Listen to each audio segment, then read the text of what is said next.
Mazmur 91. Dalam lindungan Allah. Orang yang duduk dalam lindungan yang maha tinggi dan bermalam dalam naungan yang maha kuasa akan berkata kepada Tuhan, tempat perlindunganku dan kubu pertahananku, Allahku yang kupercayai. Sungguh, dialah yang akan melepaskan engkau dari jerat penangkap burung, dari penyakit sampar yang busuk. Dengan kepaknya, ia akan melindungi engkau, di bawah sayapnya engkau akan berlindung. Kesetiaannya ialah perisai dan pagar tembok. Engkau tak usah takut terhadap kedahsyatan malam, terhadap panah yang terbang di waktu siang, terhadap penyakit sampar yang berjalan di dalam gelap, terhadap penyakit menular yang mengamuk di waktu petang. Walau 1.000 orang rebah di sisimu dan 10.000 di sebelah kananmu, tetapi itu tidak akan menimpamu. Engkau hanya menontonnya dengan matamu sendiri dan melihat pembalasan terhadap orang-orang fasik. Sebab Tuhan ialah tempat perlindunganmu, yang maha tinggi telah kau buat tempat perteduhanmu. Malapetaka tidak akan menimpa kamu, dan tulah tidak akan mendekat kepada kemahmu. Sebab malaikat-malaikatnya akan diperintahkannya kepadamu untuk menjaga engkau di segala jalanmu. Mereka akan menatang engkau di atas tangannya, supaya kakimu jangan terantuk kepada batu. Singa dan ular tedung akan kau langkahi.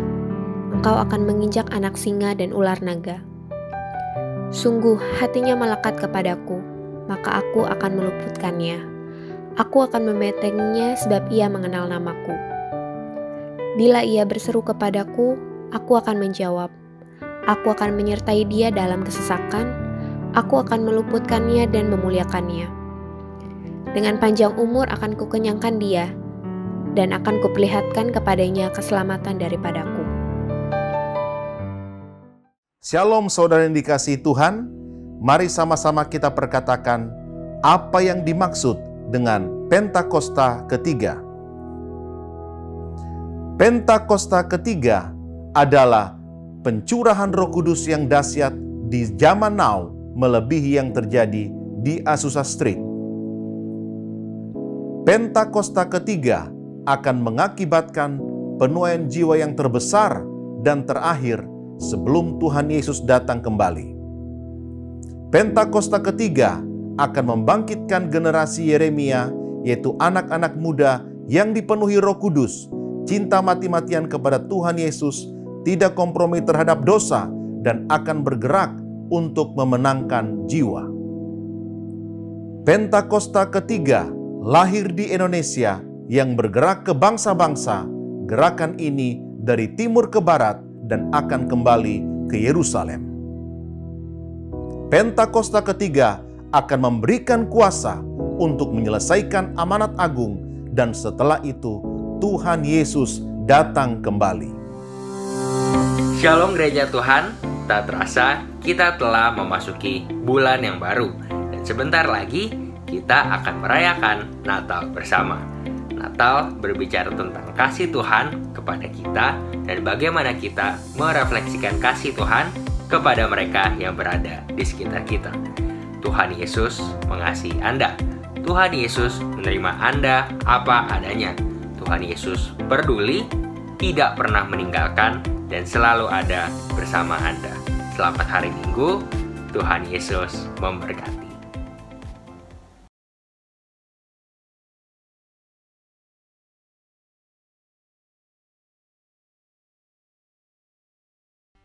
Shalom GBI Kebon Siri yang bersuka cita boleh katakan wuh. Yes, saya percaya kita semua bersuka cita karena kebaikan Tuhan. Amin. Mari kita satukan hati, kita berdoa terlebih dahulu.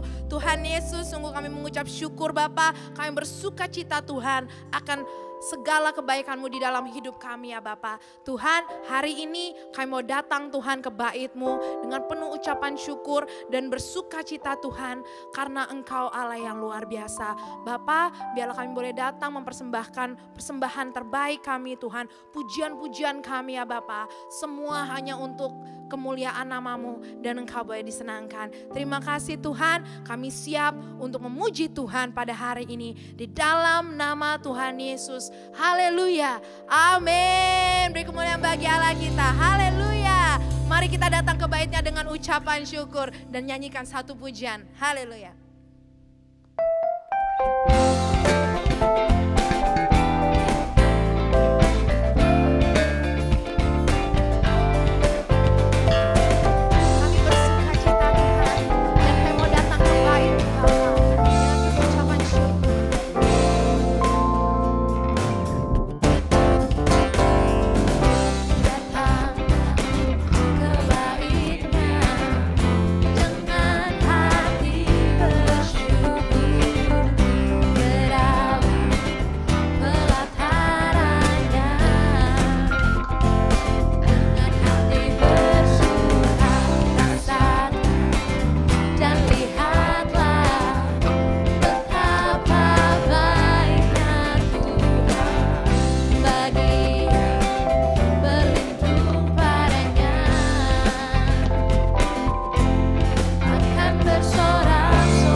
kasih Tuhan.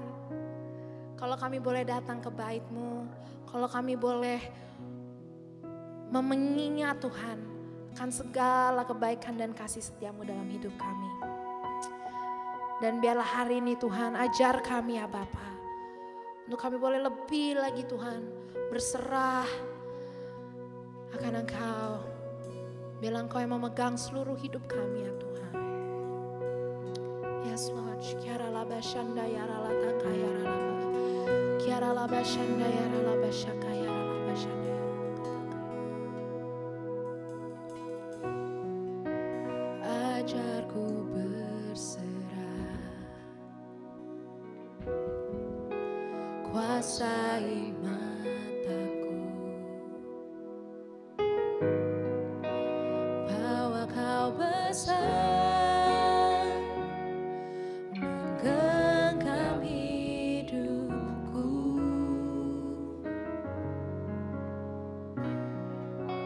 walau ku berjalan di lembah yang gelap,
kursakan hidupku.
seluruh hidup.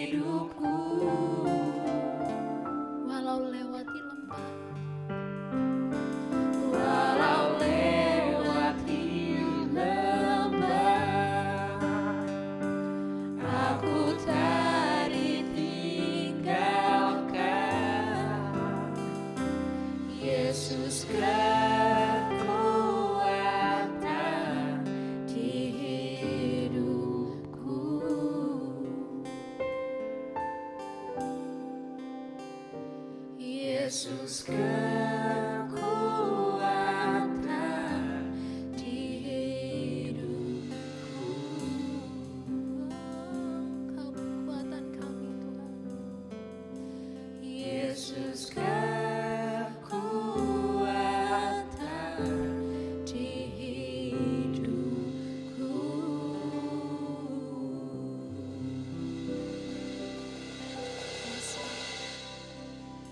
Terima kasih Tuhan. Terima kasih Bapa. Kau sahabat kami yang pedulikan seluruh hidup kami. Kau kekuatan dalam hidup kami. Terima kasih.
Yes, Lord.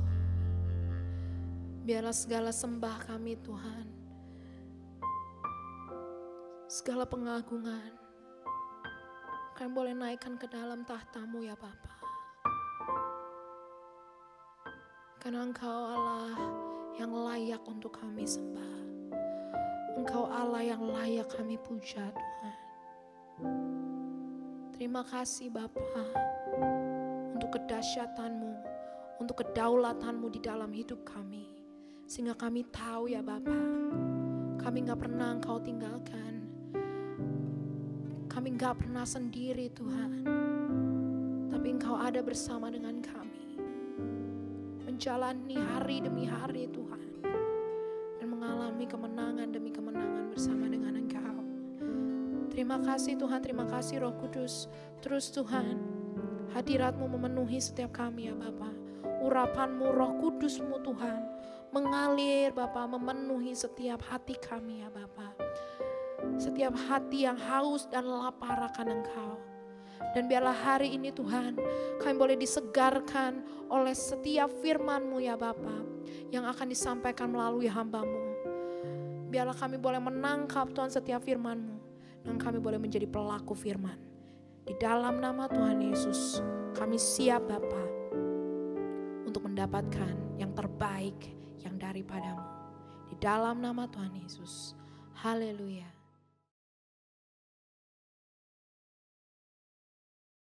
Happy Sunday semua. Tema Voice of Pentecost hari ini adalah, apakah orang Kristen pasti berbuah?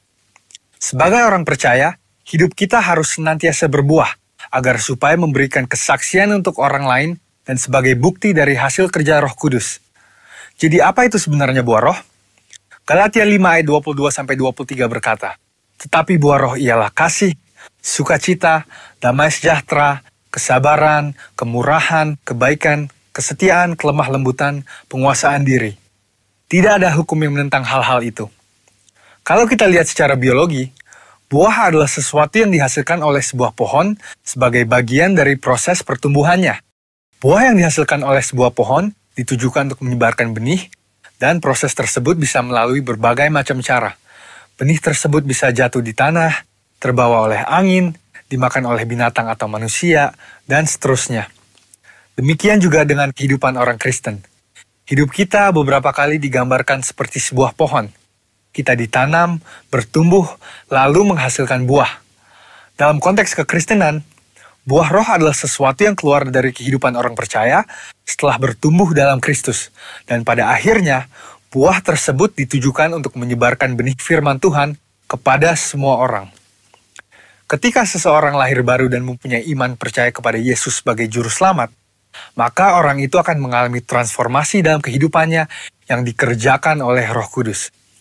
Apabila kita mengizinkan Roh Kudus bekerja, Dia akan memberikan karunia-karunia untuk melayani dan memanifestasikan sifat-sifat Allah melalui perilaku kehidupan kita, orang percaya.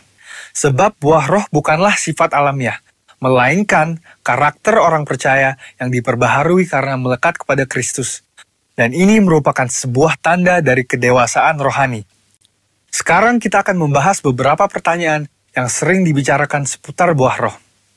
Yang pertama adalah, apakah seseorang bisa menunjukkan nilai-nilai kebaikan tanpa pendiaman Roh Kudus? Untuk bisa berbuat baik, seseorang tidak harus mengenal Roh Kudus. Banyak orang dunia berbuat kebaikan yang bahkan kadang terlihat seakan-akan lebih baik dari orang percaya. Hal ini karena semua orang dimanapun mereka berada dan dari budaya atau keluarga apapun bisa menerima dan menyetujui prinsip-prinsip buah roh. Namun ada perbedaan yang mendasari prinsip-prinsip dari buah roh tersebut antara orang percaya dan orang dunia. Bagi orang percaya, prinsip-prinsip buah roh dilakukan untuk memuliakan Tuhan. Semua ditujukan untuk menyenangkan Dia dan firman Tuhanlah yang menjadi standar untuk prinsip tersebut. Tetapi untuk orang dunia, yang hidupnya dikuasai oleh kedagingan dan tidak didiami serta dituntun oleh Roh Kudus, prinsip perbuatan baiknya didasari oleh pemahaman orang itu sendiri dengan motif yang berbeda-beda. Pertanyaan yang kedua adalah, apakah orang yang kelihatan berbahasa roh pasti menunjukkan buah roh dalam kehidupannya? Seseorang bisa saja berdoa dalam bahasa roh, tetapi masih hidup dalam kedagingan serta tidak menunjukkan tanda-tanda buah roh. Sebab dibutuhkan upaya oleh orang percaya supaya Roh Kudus senantiasa bekerja penuh, memimpin, dan membentuk karakter Kristus di dalam diri kita masing-masing. Sekali lagi, hal ini sama seperti sebuah pohon. Agar menghasilkan buah, maka pohon tersebut harus dirawat dan diberikan nutrisi supaya bisa bertumbuh dan menghasilkan buah. Seperti yang tertulis dalam Mazmur 1 ayat 1-3. Jadi, berbahasa roh tidak menjamin bahwa buah roh ada di dalam kehidupan seseorang. Bagaimana caranya supaya bisa menghasilkan buah roh?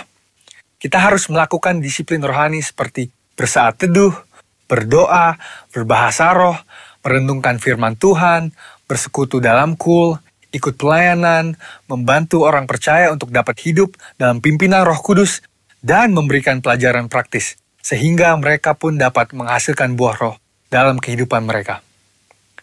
Pertanyaan yang ketiga adalah, apa dampak buah roh dalam kehidupan orang percaya?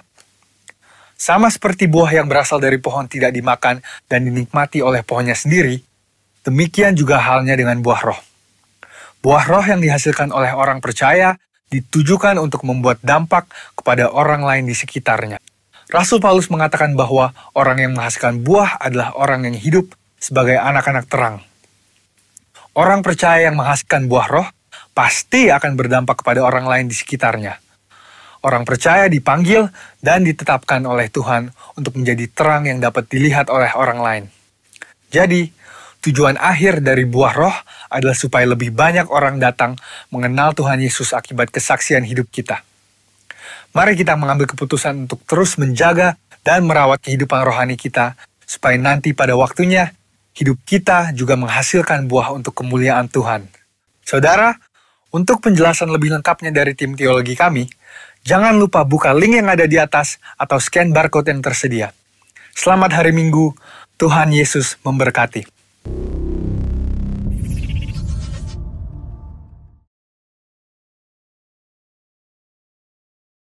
Shalom Bapak Ibu Jemaat GBI Kebon Sirih. Saya senang dapat kesempatan untuk berbagi di tengah-tengah Bapak dan Ibu. Saya berdoa kiranya saudara semua tetap berada dalam keadaan baik, sehat, kuat, dan juga sejahtera. Jadi kalau saudara sudah siap untuk dengarkan firman Tuhan, mari saya ajak Bapak dan Ibu kita berdoa terlebih dahulu. Tuhan Yesus, kami tahu Tuhan ada bersama-sama dengan kami di sini. Itulah sebabnya sekali lagi kami meminta Tuhan Yesus berbicara buat kami dari firman kebenaran. Roh Kudus bantu kami supaya kami mudah memahami firman Tuhan, sehingga biarlah di dalam pemahaman kami berani untuk hidup taat kepada Tuhan tiap-tiap hari. Sementara kami belajar, Tuhan memberkati kami, buat Tuhan seluruh kemuliaan. Di dalam nama Yesus kami berdoa. Amin. Amin. Bapak Ibu, mari kalau saudara sudah siap dengarkan firman Tuhan, saya ajak Bapak dan Ibu untuk buka bersama dengan saya dalam Yohanes pasal 5, Bapak Ibu. Yohanes pasal 5, saya akan baca ayat 17 sampai dengan ayat yang ke-22. Nah, Alkitab bilang ini, Bapak Ibu. Tetapi ia berkata kepada mereka, Bapakku bekerja sampai sekarang, maka aku pun bekerja juga. Sebab itu orang-orang Yahudi lebih berusaha lagi untuk membunuhnya.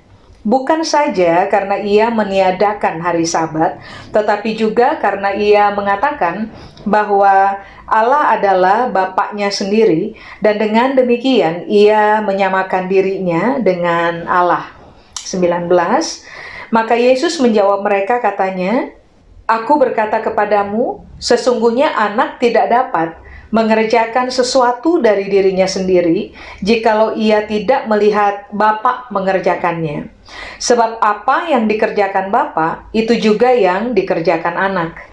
Sebab Bapa mengasihi anak, dan ia menunjukkan kepadanya segala sesuatu yang dikerjakannya sendiri, bahkan ia akan menunjukkan kepadanya pekerjaan-pekerjaan yang lebih besar lagi daripada pekerjaan-pekerjaan itu, sehingga kamu menjadi heran. 21. Sebab sama seperti Bapa membangkitkan orang-orang mati dan menghidupkannya, demikian juga anak menghidupkan barang siapa yang dikehendakinya.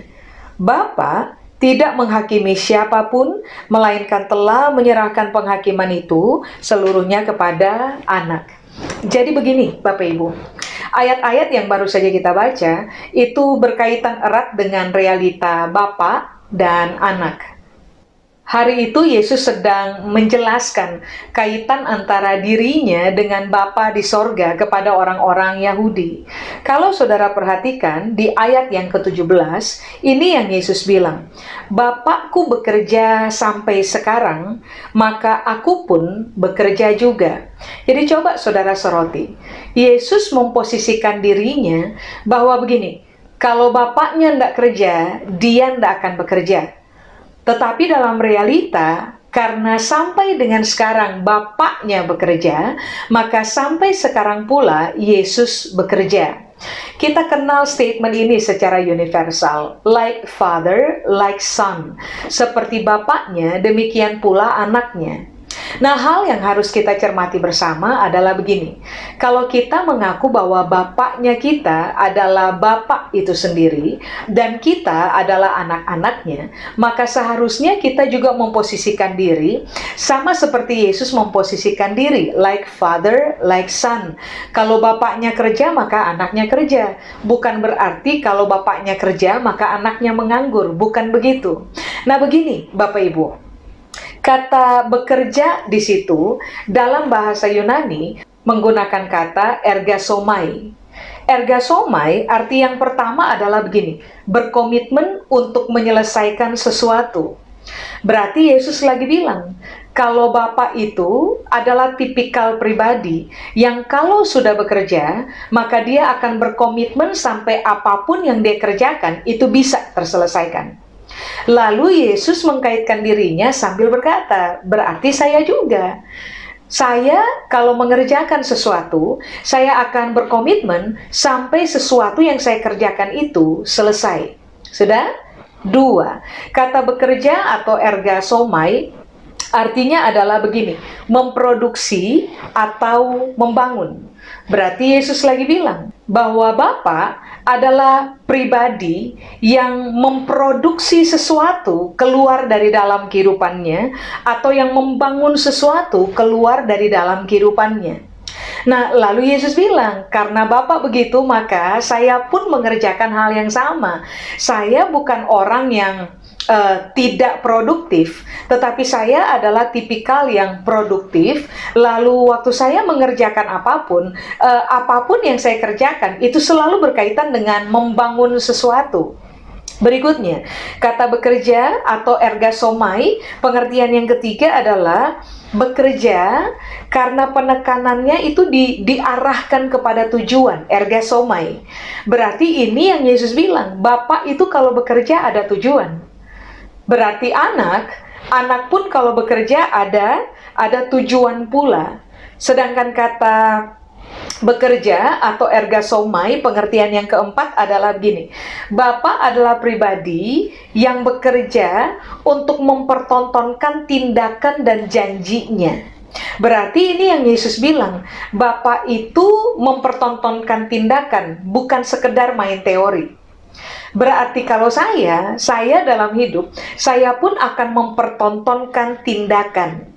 Nah, Bapa adalah pribadi yang gemar mengucapkan janji, tetapi ternyata dia bukan Bapa yang sekedar berjanji tanpa bertindak menggenapi janji.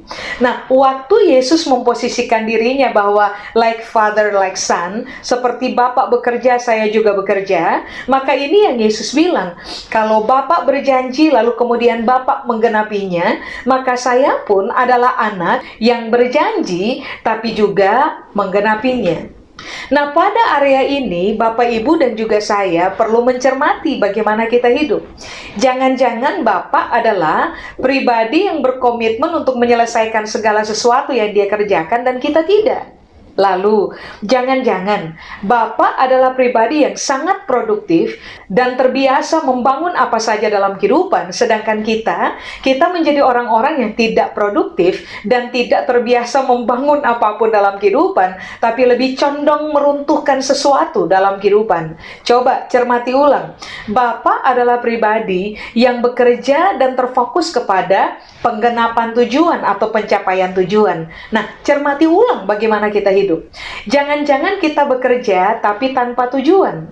Nah, ini kan perlu kita cermati ulang, Pak, Ibu. Berikutnya, Bapak adalah tipikal yang bekerja lalu mempertontonkan tindakan, mempertontonkan janjinya bahwa janjinya akan digenapi. Nah, kita perlu mencermati ulang. Nah, saya ini adalah tipikal yang mempertontonkan tindakan di samping teori nggak? Lalu, saya adalah tipikal yang waktu berjanji menggenapi nggak? Sebab begini, Pak, Ibu. Kita nggak bisa berkata bahwa like father, like son, seperti Yesus mengatakannya. Kita nggak bisa berkata bahwa Bapak di sorga adalah Bapaknya kita, kalau saudara dan saya tidak berani memposisikan diri kita sebagai anak yang sebenarnya dari Bapak itu sendiri. Nah, Kristus mewariskan keteladanan untuk saudara dan saya yang seharusnya kita ini ikuti, Pak, Ibu. Sebab begini, harus kita akui, Bapak, Ibu. Dalam kehidupan kekristenan masa kini, seringkali yang terjadi adalah banyak orang Kristen mengakui Tuhan sebagai Bapa, tetapi dari cara kita berkelakuan tiap-tiap hari, kita tidak menggambarkan bahwa kita adalah anak dari Sang Bapa yang kita akui sebagai Bapa dalam kehidupannya kita. Nah, begini, ada banyak kualitas dalam diri Bapa yang dia secara nyata berkali-kali berupaya mewariskannya kepada kita sebagai anak di dalam pengajaran-pengajaran firman-Nya. Ini yang perlu kita renungkan ulang, Pak, Ibu. Kalau Bapak saya berkualitas, harusnya saya sebagai anak berkualitas pula. Kalau Bapak saya berkualitas, lalu ternyata orang lain menemukan, dan kita juga menemukan diri sendiri, bahwa kehidupan kita tidak berkualitas, berarti yang salah bukan bapaknya, yang salah pasti anaknya. Sebab anak tidak memposisikan diri sebagai anak yang sebenarnya dari bapak yang berkualitas. Cukup jelas ya ini, Bapak Ibu? Lalu mari, coba kita lihat. Ayat 18, Alkitab bilang sebab itu orang-orang Yahudi lebih berusaha lagi untuk membunuhnya. Bukan saja karena ia meniadakan hari Sabat, tetapi juga karena ia mengatakan bahwa garis bawahi Allah adalah Bapaknya sendiri, dan dengan demikian menyamakan dirinya dengan Allah. Nah, tadi saya sudah bilang kepada Bapak dan Ibu, kalau kita berkata bahwa Allah adalah Bapaknya kita, berarti kita sebagai anak bertanggung jawab untuk begini, meniru habis karakteristik Bapa di dalam kehidupan kita, sehingga pada akhirnya kita dapat berkata seperti Yesus, Bapak saya bekerja sampai hari ini, maka saya bukan pengangguran, saya pun bekerja sampai hari ini. Bapak saya berkualitas, maka saya pun punya kehidupan yang berkualitas sama seperti kualitas yang telah Bapak wariskan kepada saya, atau ajarkan kepada saya, atau tunjukkan kepada saya melalui firman yang dia ajarkan tiap-tiap hari di dalam perenungan kita secara pribadi, Bapak Ibu. Amin. Nah, sekarang mari coba. Maka Yesus menjawab mereka, katanya, Aku berkata kepadamu sesungguhnya anak tidak dapat mengerjakan sesuatu dari dirinya sendiri, jikalau ia tidak melihat Bapa mengerjakannya. Sebab apa yang dikerjakan Bapa, itu juga yang dikerjakan anak. Sekarang ini yang perlu kita pertanyakan, saya ulang. Bapak mengerjakan sesuatu yang berkualitas. Nah, saya sebagai anak mengerjakan hal yang sama nggak? Sebab di ayat 19, waktu Yesus berkata, Dia Bapak, saya anak. Apapun yang dia kerjakan, saya lihat. Supaya pada akhirnya apa yang Bapak kerjakan, saya sebagai anak mengerjakan hal yang sama. Nah, begini Bapak Ibu, kata melihat di situ bahasa Yunani menggunakan kata blepo. Blepo tuh artinya adalah begini Bapak Ibu, melihat dengan seksama. Jadi kalau Bapak kerjakan sesuatu, Yesus bilang, saya nggak melihat sambil lalu, saya melihat dengan seksama. Nah, blepo arti yang lain adalah begini. Saya melihat, lalu saya menangkap dalam pikiran, dan saya memahami apa yang Bapak kerjakan.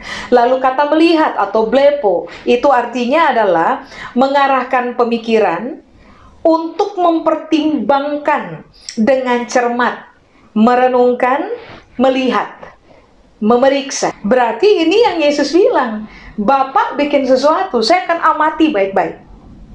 Saya akan mengolahnya dalam pemikiran saya. Saya akan merenungkan apa yang Bapak sedang kerjakan.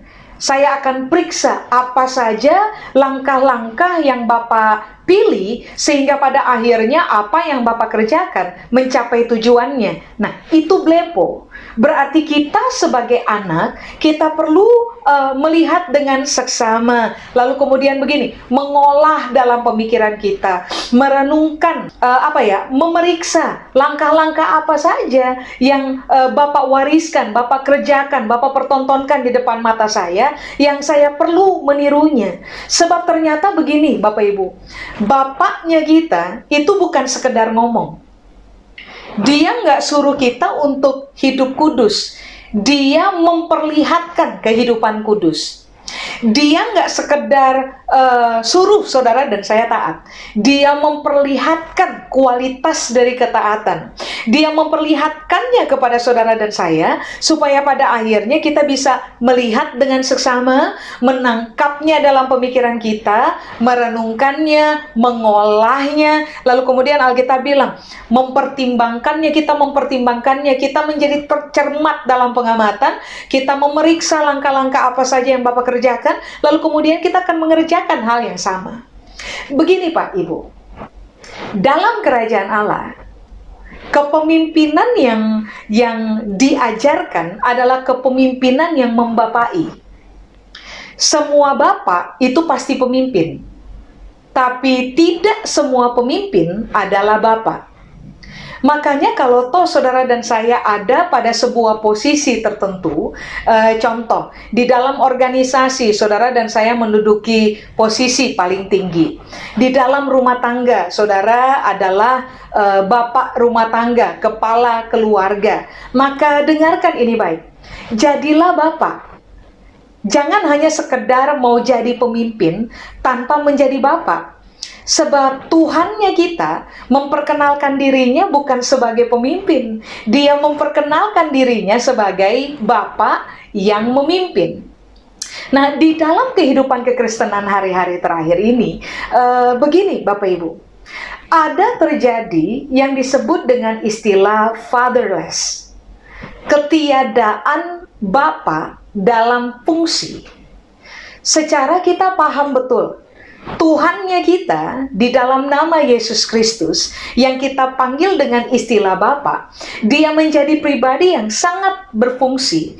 Dia mempertontonkan kehidupannya begitu rupa untuk kita, supaya pada akhirnya kita ini bisa menjadi anak-anak yang melihat dengan seksama, mengamati, mengolah dalam pemikiran, merenungkan, cermat, menghitung, memeriksa segala sesuatu, lalu kita tiru. Supaya pada akhirnya yang tadi saya bilang di awal, kita menjadi orang-orang dengan sebutan like father, like son, like father, like daughter.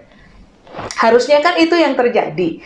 Nah, Bapak secara sangat aktif dan produktif mempertontonkan kualitas kehidupannya.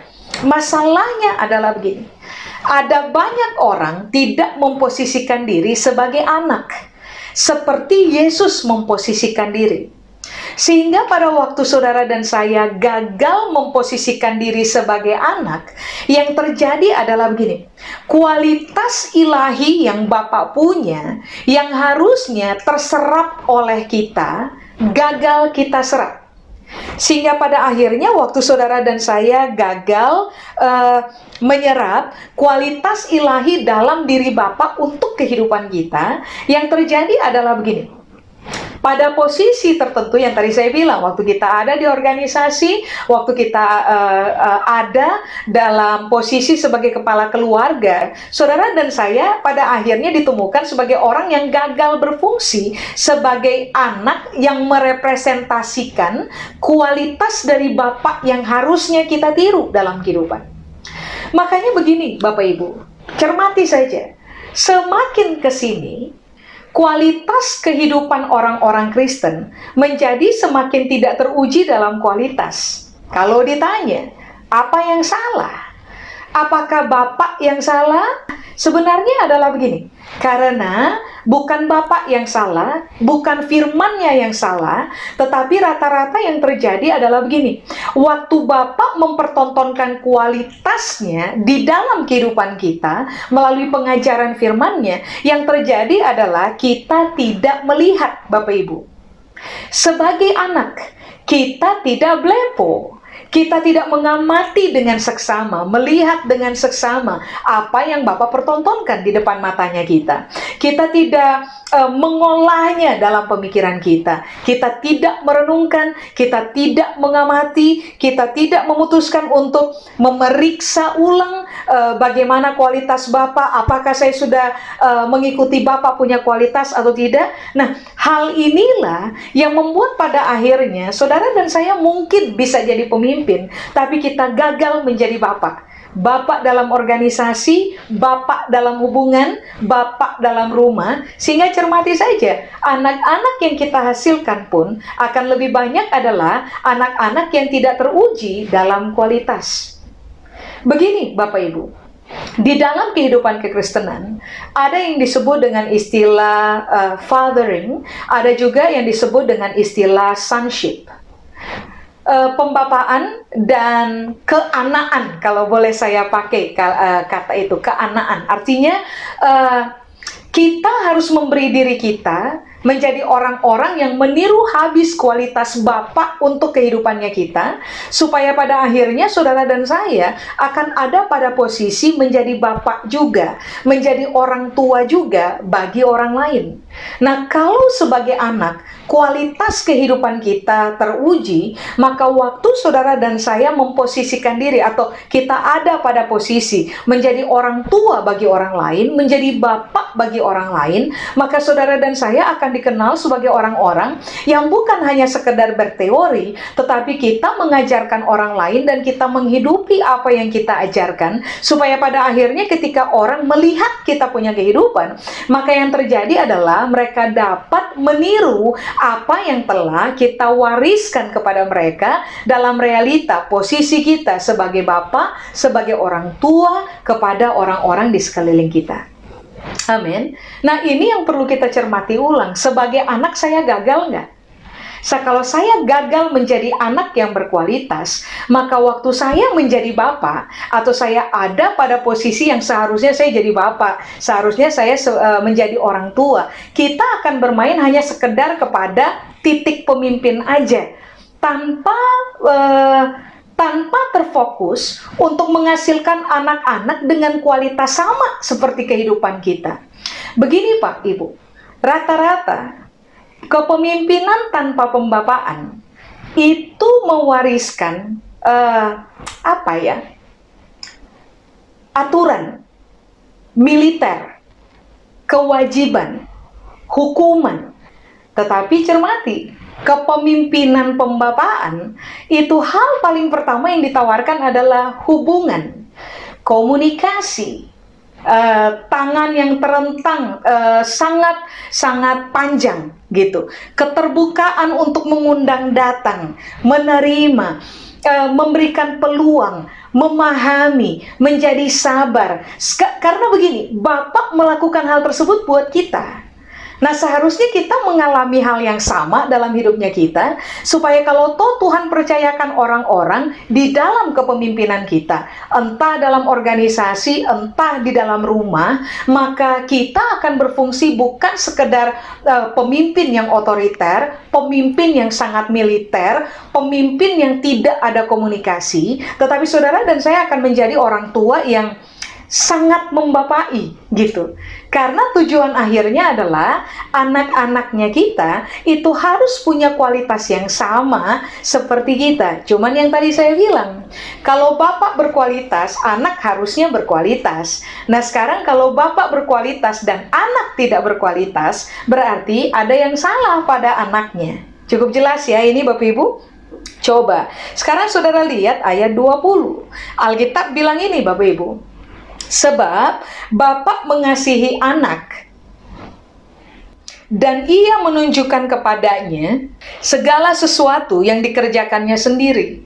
Bahkan ia akan menunjukkan kepadanya pekerjaan-pekerjaan yang lebih besar lagi daripada pekerjaan-pekerjaan itu, sehingga kamu menjadi heran. Coba saudara perhatikan. Sebagai Bapak, dua hal ini yang saudara dan saya harus mahir bermain di dalamnya. Satu, mengasihi anak tentu saja. Dua, menunjukkan kepada anak. Jadi begini Alkitab bilang, sebagai orang-orang yang ada pada posisi nomor satu, misalnya dalam sebuah organisasi, saudara dan saya seharusnya bukan sekedar menjadi pemimpin saya. Tadi saya sudah bilang, saudara dan saya seharusnya menjadi bapak yang memimpin. Sebagai bapak yang memimpin, pendekatan kita kepada anak seharusnya adalah 1 ayat 20 bilang, pendekatan kasih. 2, kita nggak main perintah Pak Ibu, kita menunjukkan. Keberhasilan pembapaan selalu berkaitan dengan dua hal ini. Mempertontonkan kasih, pendekatannya adalah kasih, kita menunjukkannya. Jadi nggak nunjuk, tetapi menunjukkan. Nah, itu yang Yesus bilang. Nah, begini Bapak Ibu, waktu Yesus bilang Bapak mengasihi anak, kata mengasihi di situ Yunani menggunakan kata phileo. Phileo di situ artinya adalah begini, mengasihi dengan ikatan pribadi sebagai teman. Orang-orang di dalam kepemimpinannya kita, dalam fungsinya kita sebagai bapak yang memimpin, saudara dan saya nggak bisa lihat mereka sebagai bawahan. Sewaktu Yesus menjelaskan tentang bapak dan anak, Yesus menggunakan kata, bahasa Yunani menggunakan kata phileo. Inti penekanannya adalah ada sebuah ikatan, ada pertemanan dalam hubungan ini. Jadi makanya tadi saya bilang, tidak ada otoriter, kepemimpinan otoriter. Tidak ada yang namanya manipulasi dalam kepemimpinan. Nggak ada. Pendekatannya harusnya begini. Sebagai pemimpin yang membapai, Yesus bilang ini, bapak itu satu, membangun ikatan dengan anaknya. Lalu Bapak memposisikan anak sebagai teman.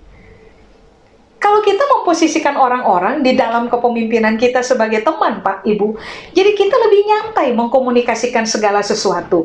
Berbicara bisa lebih nyambung. Kita bisa menjadi orang yang memberi telinga untuk mendengarkan, bukan sekedar meminta untuk orang-orang di bawahnya kita atau orang-orang dalam kepemimpinan kita untuk pokoknya saya bicara dan kamu dengar. Tidak loh. Sebab ini yang Yesus bilang harus ada ikatan yang dibangun. Lalu tawarkan pertemanan dalam hubungan pembapaan ini. Amin. Lalu phileo, mengasihi, artinya adalah begini. Mengasihi dengan merangkul dalam nilai dan persetujuan. Jadi coba bayangkan, dalam kaitannya dengan hubungan bapak dan anak, ini yang Yesus ajarkan, harus ada ikatan, harus ada pertemanan, harus ada yang disebut dengan merangkul. Rangkul, Pak, Ibu. Jangan ditolak, jangan dipukul, jangan dianiaya, jangan keluarkan kata-kata jahat dalam kepemimpinan kita kepada orang lain. Sebagai ayah di rumah, jangan keluarkan kata-kata jahat untuk anak-anak dalam rumahnya kita. Sebab ini yang Alkitab ajar. Bangun ikatan. 2, jadilah teman. 3, rangkulah. Berikutnya, tanamkan nilai dan bersetujulah bersama. Sebab prinsip benar hanya bisa dikerjakan oleh anak ketika ada persetujuan bersama. Rupa-rupanya ini yang Yesus ajarkan. Bapak bermain dengan pendekatan itu. Amin. Lalu berikutnya mengasihi atau phileo, itu artinya begini, mengasihi dengan mencium. Artinya menerima, menyambut, menyetujui. Sebagai orang-orang, sebagai orang tua di rumah, mari saya tanya, Pak, kapan terakhir Bapak cium Bapak punya anak? Sebab ternyata hubungan Bapak dengan anak itu harus ada pada titik begini. Mengasihi dengan mencium, artinya terima anak, sambut anak, setujui, hiduplah dalam persetujuan dengan anak. Nah, rupa-rupanya ini yang Yesus bilang, Bapak itu melakukan itu untuk saya. Nah, kayaknya dalam kehidupan kita sebagai orang-orang yang memimpin dalam fungsi pembapaan, saudara dan saya harusnya dikenal sangat kuat dalam ikatan dengan orang-orang yang Tuhan percayakan di dalam kehidupan kita. Lalu, kita memposisikan diri juga sebagai teman buat mereka. Merangkul mereka, mencium mereka, menerima mereka, menyambut mereka, hidup dalam persetujuan bersama untuk nilai maupun prinsip yang begini, yang Tuhan ajar buat kita dalam firman, kita mengajarkannya kepada mereka, tapi kita harus membiarkan mereka melihat bagaimana kita menghidupinya. Supaya pada akhirnya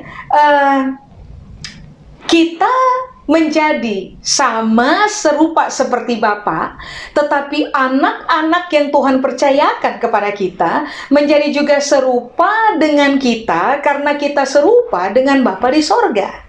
Makanya kenapa dalam 1 Korintus pasal 11 ayat 1, ini yang Paulus bilang, jadilah pengikutku sama seperti aku mengikuti Kristus.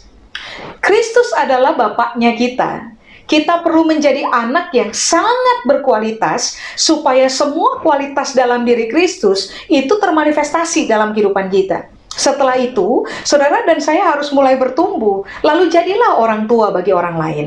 Jadilah bapak bagi orang lain.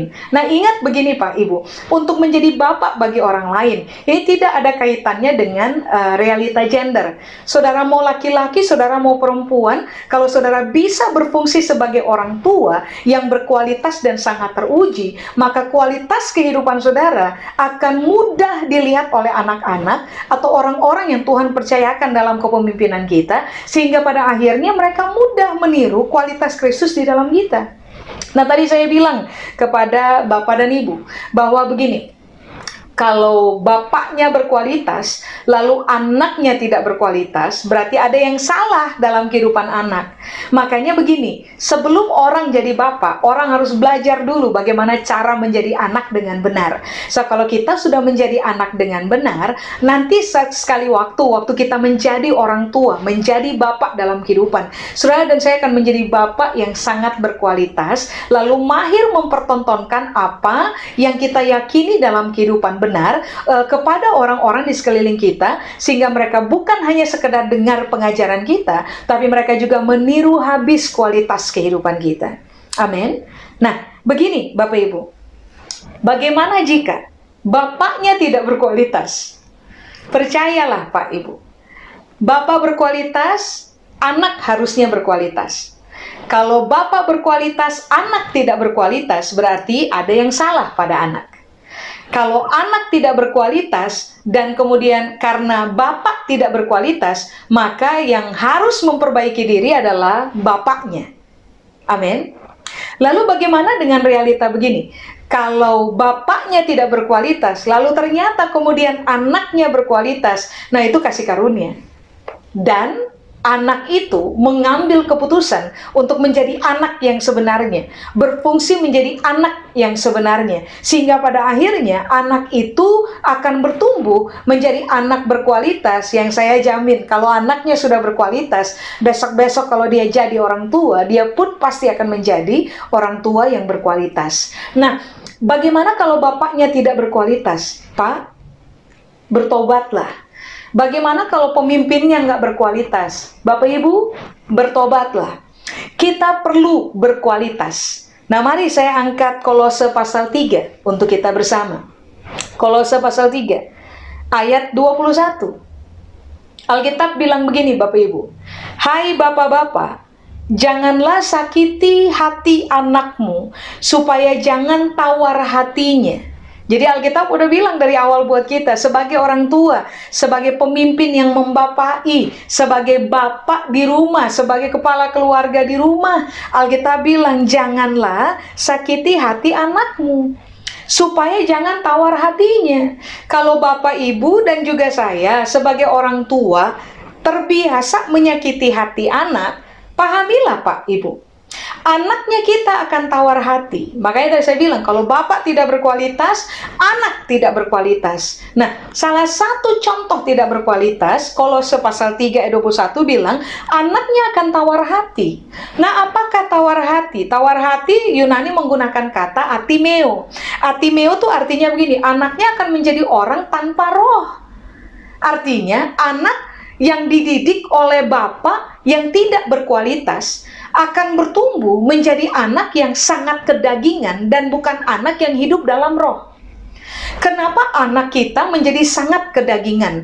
Orang-orang di bawah kepemimpinan kita, kalau kita menjadi pemimpin yang tidak membapai, menghasilkan orang-orang tidak berkualitas. Karena ternyata Alkitab bilang, kalau kamu terbiasa sakiti hati anakmu, entah dengan kelakuan, entah dengan kata-kata yang kamu keluarkan tanpa tanggung jawab, anak itu akan mengalami tawar hati. Sehingga dalam proses dia bertumbuh, dia akan lebih dia akan lebih mengalami dominannya daging daripada dominannya roh. Nah, inilah yang membuat sehingga anak-anaknya kita akan lebih condong kedagingan daripada menjadi rohani dalam kehidupan. Makanya saya bilang, sebagai pemimpin, sebagai orang tua, kita perlu cross-check ulang. Kalau kita ngaku bapak di sorga adalah bapaknya kita harus jadi anak yang berkualitas. Supaya pada akhirnya kita menjadi bapak yang berkualitas, yang kemudian juga menghasilkan anak-anak yang berkualitas, dan bukan anak-anak tanpa roh. Anak-anak yang tidak rohani, anak-anak yang sangat kedagingan. Oke, tawar hati, atimeo, artinya adalah anak-anak yang gampang berkecil hati, gampang kecewa, gampang putus asa, gampang patah semangat. Secara ini yang kita temukan, bapak berkualitas, Kristus berkualitas, bapaknya kita fighter Pak Ibu, Kristus fighter. Kalau kita memposisikan diri sebagai anak yang berkualitas, harusnya kita juga fighter. Supaya pada akhirnya waktu kita menjadi bapak, kita mengasihi anak kita menunjukkan kualitas kehidupan benar kepada anak-anaknya kita. Kita menunjukkan perkataan-perkataan baik, perkataan-perkataan benar yang tidak melemahkan, menyerang, menjatuhkan, melemahkan anak-anaknya kita, mengerdilkan anak-anaknya kita dengan kata-katanya kita. Kalau kita tidak melakukannya, maka ini yang Alkitab bilang, anaknya kita nggak tawar hati. Berarti anaknya kita akan menjadi anak-anak yang bertumbuh rohani, anak-anaknya kita akan menjadi anak-anak yang fighter, berjiwa besar, tidak gampang kecewa, tidak gampang putus asa, tidak gampang patah semangat dalam hidup. Makanya dalam kehidupan berkerajaan ini, Bapak Ibu, sangat penting untuk kita menyoroti ulang. Kamu udah jadi anak yang benar belum? Kamu udah jadi bapak yang benar belum? Sebab kalau bapaknya benar, anaknya benar, pasti kualitas itu akan diwariskan turun-temurun. Tapi kalau bapak tidak benar, maka begini, kualitas akan berhenti pada titik itu. Kecuali sang anak memutuskan untuk belajar, bertobat, mengalami Kristus dan belajar, sehingga pada akhirnya anak bisa berkualitas. Tetapi rata-rata yang terjadi Bapak Ibu dalam kehidupan sehari-hari, kalau pemimpinnya hanya sekedar menjadi pemimpin tanpa membapai, orang-orang di bawah kepemimpinannya pasti adalah orang-orang tanpa unsur pembapaan. Kalau papa di rumah sebagai kepala keluarga tidak berfungsi sebagai bapak yang sebenarnya kepada anak-anak, saudara lihat saja terbanyak anak-anaknya kita akan menjadi anak-anak tanpa kualitas. Sedangkan Alkitab udah ajar, kasihi anak.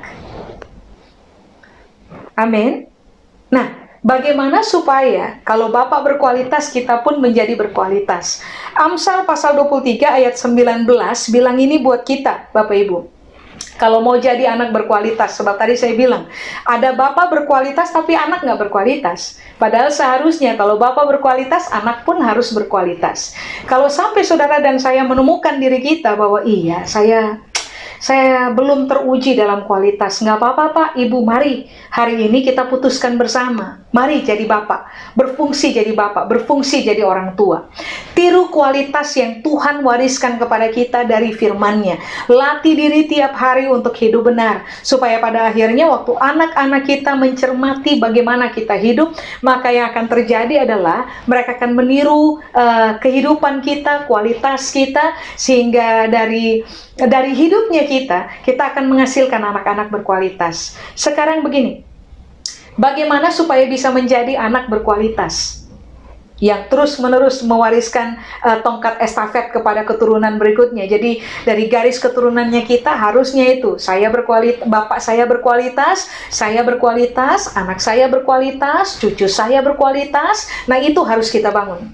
Nah, bagaimana menjadi anak yang berkualitas? Amsal 23 ayat 19 bilang begini, hai anakku, dengarkanlah dan jadilah bijak. Tujukanlah hatimu ke jalan yang benar. Sebagai anak, Bapak, Ibu, dan juga saya harus terbiasa kasih telinga untuk mendengarkan. Anak-anak sekarang pun harus berani untuk kasih telinga, dengarkan orang tua berbicara. Sebab apa yang membuat sehingga pada akhirnya anak-anak menjadi tidak berkualitas adalah karena kita miskin dalam persoalan mendengarkan. Orang berbicara, orang mengajar, kita dengarkan sambil lalu. Yang Yesus tadi bilang enggak. Waktu Bapa mempertontonkan sesuatu, mengajarkan sesuatu, dia melihat, memperhatikan dengan seksama. Nah, Amsal mengajarkan kalau mau jadi anak berkualitas, mulailah dengan begini. Kalau orang tua bicara, dengarkan. Kalau orang di atasnya kita bicara, dengarkan dengan seksama. Amin. Lalu begini, kejarlah kebijaksanaan. Soal Alkitab bilang, jadilah bijak. Berikutnya, tujukanlah hati kepada jalan yang benar. Dengarkan dengan seksama. 2, kejarlah kebijaksanaan. 3, hatinya kita itu harus berpaut kepada jalan yang benar. Kalau sebagai anak kita dengarkan. 2, tambah lama kita dengarkan pengajaran benar, tambah lama kita menjadi bijaksana, hatinya kita tuju kepada jalan yang kita tujukan kepada jalan yang benar. Yang akan terjadi adalah Bapak, Ibu, dan saya sebagai anak akan menjadi orang-orang yang terbiasa hidup dan berjalan pada kebenaran.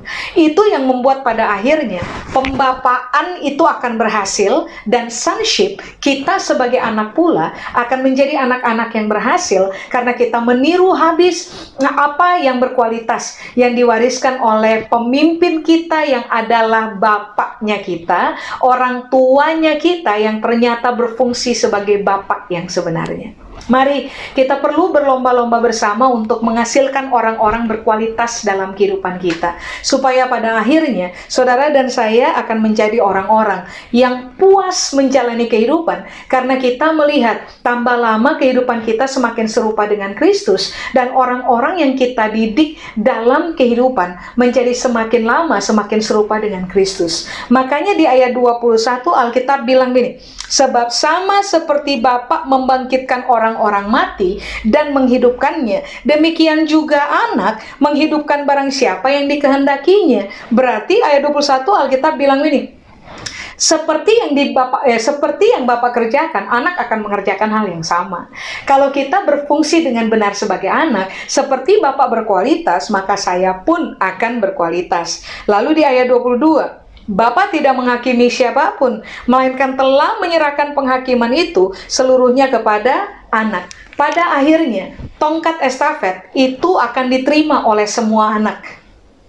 Makanya sebagai anak di rumah, anak yang sedang berada dalam sebuah kepemimpinan yang membapai, saudara dan saya harus betul-betul mendengarkan seluruh pengajaran, kejar kebijaksanaan, tujukanlah hati kepada jalan yang benar, supaya pada akhirnya waktu kita terima tongkat estafet, sedang ada pada posisi semakin berkualitas, bisa berhasil menjadi bapak berikutnya yang menghasilkan anak-anak berkualitas berikutnya. Bapak Ibu, mari hasilkan sebanyak mungkin orang-orang yang serupa dan segambar dengan Kristus. Karena sebagai anak, kita meniru habis kualitas keteladanan kehidupan Bapa yang diajarkan oleh Dia melalui firman-Nya. Kita meniru habis kualitas dari pemimpin-pemimpin kita yang membapai kehidupan kita dengan keteladanan yang teruji, supaya pada akhirnya suksesor-suksesor, penerus-penerus kualitas lahir dari kepemimpinan kita, lahir dari rumah kita, sehingga waktu kita berpulang dan bertemu dengan Tuhan, kita aman, kita tahu tugas kita selesai. Amin. Saya selesai Bapak Ibu. Mari saya ajak Bapak dan Ibu kita berdoa. Kami berdoa biarlah firman ini termaterai dalam pemahaman kami, perenungan kami, supaya pada akhirnya, kalau Bapa kami berkualitas, pada akhirnya biarlah semua orang melihat bahwa kami sebagai anak-anak dari Bapa yang hidup itu memiliki kualitas kehidupan yang sama. Kami berdoa biarlah kami betul-betul menjadi anak yang berkualitas, supaya waktu Tuhan membawa kami ada pada posisi menjadi orang tua, menjadi bapak yang memimpin, kami pada akhirnya memimpin dengan cara yang berkualitas seperti Bapak melakukannya buat kami, supaya kami pun menghasilkan lebih banyak orang berkualitas dalam kepemimpinan kami dari dalam rumah kami. Tuhan, kami berdoa, biarlah kami terlatih untuk taat kepada firman Tuhan. Bukan hanya sekedar mendengar firman, tetapi dikenal sebagai pelaku-pelaku kebenaran. Waktu kami taat kepada firman, Tuhan memberkati kami. Kepada Tuhan seluruh kemuliaan. Di dalam nama Yesus kami berdoa. Amin. Tuhan memberkati Bapak Ibu.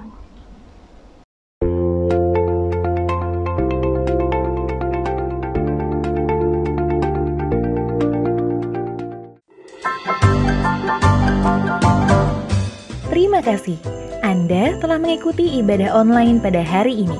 Kami mengajak Anda untuk berdoa, menyembah Tuhan, dan mendengar pesan firman Tuhan dalam acaraku menyembah via Zoom setiap hari Senin dan Jumat pukul 5 pagi dan hari Rabu pukul 7:30 malam. Untuk informasi meeting ID dan password Zoom, dapat menghubungi via WhatsApp ke nomor berikut ini.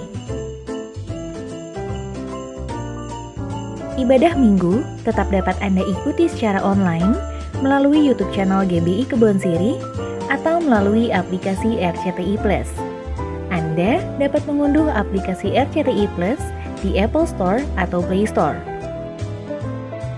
Untuk ibadah online minggu depan, hari Minggu tanggal 13 Desember 2020, ibadah akan dimulai pukul 6 pagi. Pesan firman Tuhan akan disampaikan oleh Pastor Roni Daud. Ibadah dapat dilihat setiap saat setelah waktu penayangan. Kami mengajak Anda untuk kembali mengikuti GBI Kebon Siri Wednesday Bible Wisdom dengan tema Jangan Mengasihi Dunia. Dunia ini sedang senyap, dengan segala keinginannya, seri ke-1.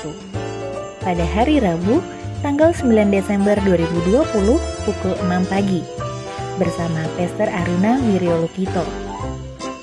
Acara ini dapat dilihat setiap saat setelah waktu penayangan. Doa puasa bersama pada tanggal 7 sampai dengan 27 Desember 2020 selama 21 hari. dengan tujuan berdoa untuk 1. Keamanan NKRI, damailah Indonesiaku. 2. Penyelesaian pandemi COVID-19. 3. Ancaman resesi ekonomi global. 4. Pencurahan Roh Kudus secara besar-besaran dan menyeluruh di era Pentakosta ketiga. 5. Penyelesaian amanat agung Tuhan Yesus. 6. Pilkada serentak tanggal 9 Desember 2020. Doa puasa ini wajib untuk pelayan jemaat dan aktivis, serta himbauan untuk jemaat. Jenis puasa ditentukan oleh masing-masing pribadi. Kini Anda dapat memberi persembahan umum, syukur, dan perpuluhan melalui QR Code. Bagi jemaat yang rindu memberikan persembahan, dapat menggunakan dompet digital sebagai berikut.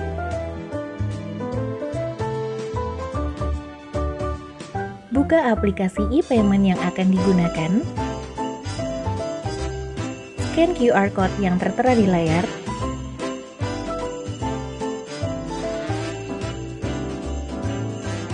Masukkan nominal yang diinginkan. Klik OK atau lanjutkan atau confirm dan lakukan konfirmasi pembayaran. Selamat! Anda telah berhasil melakukan proses transfer via QR Code. Persembahan melalui QR Code tidak dipungut biaya apapun. Persembahan umum, perpuluhan, diakonia, dan bantuan COVID-19 dapat Anda transfer ke nomor rekening berikut ini.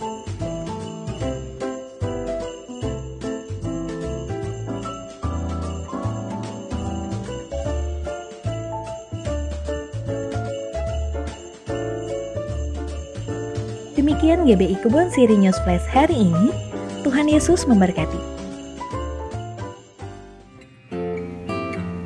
Mari jemaat yang dikasihi Tuhan, kita bersatu hati dalam doa. Terima kasih Bapa untuk pembicara yang telah menyampaikan firman-Mu di ibadah online pada hari ini. Kiranya Engkau yang memberkati beliau mulai dari pekerjaannya, usaha, keluarga, kesehatan, dan juga pelayanannya. Engkau yang memberkati seluruh aspek kehidupan beliau. Kami berdoa juga Tuhan untuk Gembala Sidang kami, Bapak Pendeta Niko Nyotora Harjo, beserta keempat wakil Gembala, Gembala Rayon, Gembala Cabang, GBI Kebon Siri, dan juga Gembala-Gembala Kul. Kiranya Engkau yang berkati, Tuhan yang memberikan mereka hikmat, tuntunan, hikmat marifat turun atas mereka. Tuhan yang pakai mereka menjadi alat dan perpanjangan tangan-Mu, supaya semakin banyak lagi jiwa-jiwa yang dimenangkan demi nama-Mu. Kami berdoa Tuhan untuk seluruh jemaat GBI Kebon Siri dan semua yang hadir mengikuti ibadah online ini. Kiranya Engkau yang memberikan mereka kesehatan, Engkau yang memberikan mereka perlindungan, Tuhan yang memberkati segala usaha dan pekerjaan mereka. Kami percaya Tuhan, meskipun di tengah-tengah pandemi COVID-19 ini, tapi Engkau yang mampu memulihkan dan Engkau yang mampu mencukupkan segala kebutuhan mereka. Kami berdoa Tuhan untuk generasi muda, generasi Yeremia Tuhan. Engkau yang pakai Tuhan generasi ini supaya menjadi alat-Mu, supaya mereka bisa menjadi garam dan terang Tuhan dalam pergaulan mereka, dalam seluruh aspek kehidupan mereka. Tuhan yang pakai, Tuhan yang memberkati mereka baik dalam sekolahnya, kuliah maupun dalam pekerjaannya, supaya mereka bisa menjadi contoh dan teladan yang baik bagi teman-teman sekitarnya. Tuhan, kami ingin berdoa juga untuk bangsa kami Tuhan, bangsa Indonesia. Kami yakin dan percaya Tuhan, hati-Mu ada di Indonesia Tuhan. Tuhan tolong pulihkan Tuhan bangsa ini dari COVID-19, Tuhan yang bangkitkan ekonomi bangsa Indonesia. Tuhan, damai sejahtera-Mu kiranya turun Tuhan atas Indonesia. Kami berdoa juga untuk pemerintahan Indonesia, mulai dari presiden, wakil presiden, gubernur, wali kota, sampai ke kepala daerah. Tuhan yang memberkati dari pemerintahan pusat sampai pemerintahan daerah, supaya semuanya bisa berjalan, bersinergis dengan baik Tuhan. Tuhan yang berkati mereka dalam membuat setiap keputusan, kebijakan yang ada. Tuhan yang berikan mereka hikmat supaya semuanya bisa berasal dari-Mu saja Tuhan. Tuhan yang pakai mereka juga dalam mereka menjalankan segala tanggung jawab dan amanahnya, supaya mereka bisa mengerjakannya menurut dan sesuai takut akan Engkau saja Tuhan. Kami ingin berdoa juga untuk proses pembuatan vaksin Tuhan, baik di Indonesia dan di dunia. Tuhan yang tolong memberikan kelancaran Tuhan dalam proses pembuatan vaksinnya, supaya semuanya bisa selesai tepat waktu, sesuai dengan kehendak dan rencana-Mu saja Tuhan. Terima kasih Bapa, inilah doa-doa kami, dan sekarang kami siap menerima berkat melalui hamba-Mu. Mari kita angkat kedua tangan kita, siapkan hati kita untuk menerima berkat Allah.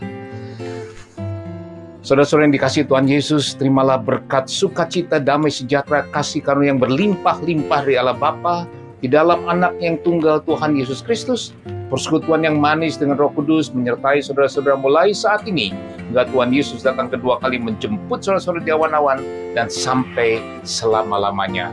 Yang sudah diberkati sama-sama katakan, Amin.